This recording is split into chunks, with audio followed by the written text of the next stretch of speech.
to introduce to you, without further ado, Mr. Dave Domina, who is going to be our next U.S. Senate.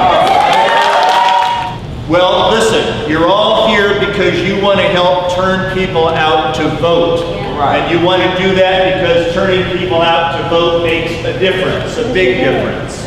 We'd like to be sure we get a United States Senator elected who knows where this community is and cares about it, and who knows where a lot of others are and care about them. But let's have some tools, okay? Why is it important to turn out every vote? Somebody tell me how many American presidents have been elected by one electoral vote? 4. How many have we had? 44. 4 of them. One of those was elected not only by an electoral vote, really the Electoral College tied.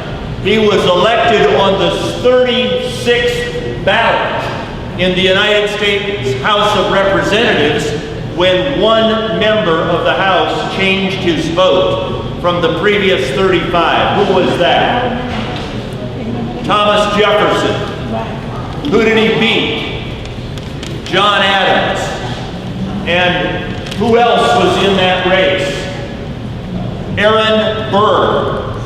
What job did Aaron Burr get? Vice President. And then what happened to Aaron Burr because he didn't get along with Thomas Jefferson? All because of one vote. He shot to the top. He shot to the top for a while. Then he got dumped in the second term, and then the president, to get rid of a political foe, accused him of treason. And he was tried twice to a jury for treason, and history treats Aaron Burr as a bad guy. He was dead even for the presidency through 36 votes in the House of Representatives. One vote makes a difference. John Quincy Adams, elected by one vote in the Electoral College. Rutherford Hayes, one vote. And who else? George W. Bush, one vote in the Electoral College. 571 votes on the ground in Florida. Jimmy Carter, 2 votes in the Electoral College. That's how important splitting one is.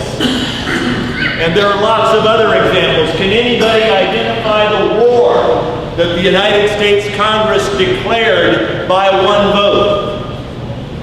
The Mexican-American War, one vote. And what famous American who became president voted against it?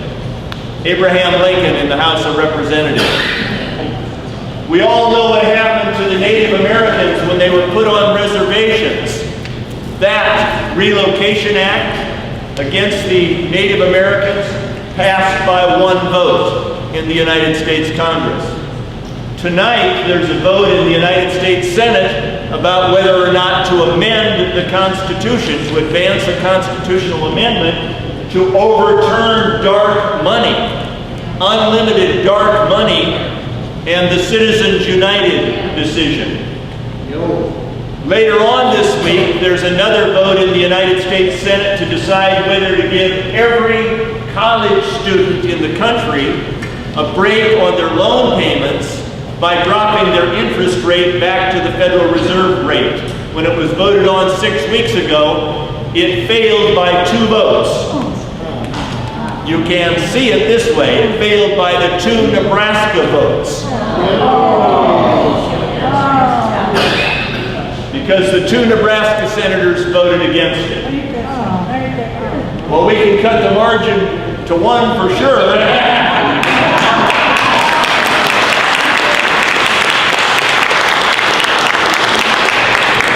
And my guess is that a good, strong Nebraskan in the Senate who's in favor of that proposition can find somebody else in that remaining 41 who can be talked sense to. So it makes an enormous difference. But this is what makes an even greater difference. Apathy. Not voting, not engaging, not becoming involved. and it's an old problem. Plato said that the price of not being involved in public issues is to be ruled by evil people. In Ferguson, Missouri, a long time after Plato, and in the last weeks, what we've seen is that the majority that votes controls and imposes what it wants on the real numerical majority that engages in the mistake of apathy. And no matter how else you cut it, as long as we are a democracy and in some measure functioning as one, you can moan and you can groan, but you're not going to grow and you're not going to glow unless you vote.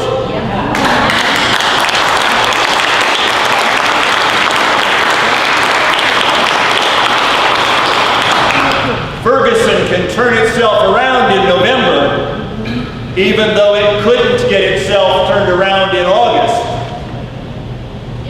And a lot of places in the United States can turn ourselves around in November and help the president with the last 2 years of his work and get some things done that have been going like ping pong balls back and forth, House to Senate, House to Senate, House to Senate. I hear all kinds of complaints while campaigning about one particular United States senator. Guess who? Senator Reid. And why? Because Senator Reid blocks what the House of Representatives does.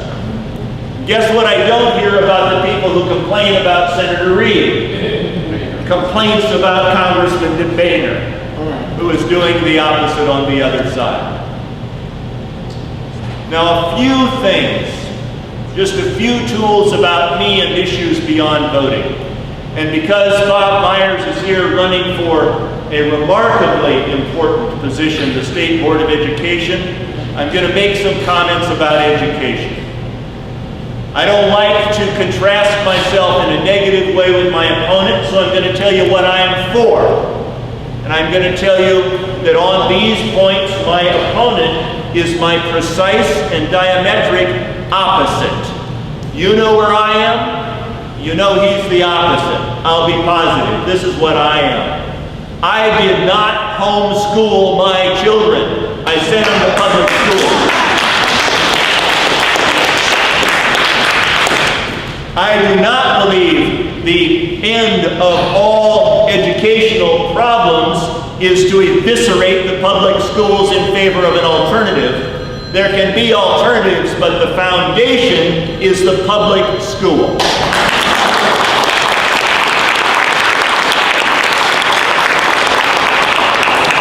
And to make it work, we can't test for outcome, we have to teach for content. And teaching for content means one simple thing: trust teachers to teach. Let teachers decide who passes. I was a fantastic test taker. I was a better test taker than I was learner. I was. The teachers know. There are people like that. I confess it. But there were people who were good learners in those same classes who were terrible test takers. And if it hadn't been for good teachers, who in those days were trusted, those students would have fallen behind me when there was no merit in the decision to make them fall behind. We certify teachers. We investigate their teaching skills before we do it. We have a disciplinary procedure that applies when they mess up. We need to use those tools and stop testing for results and start teaching for content. Yeah.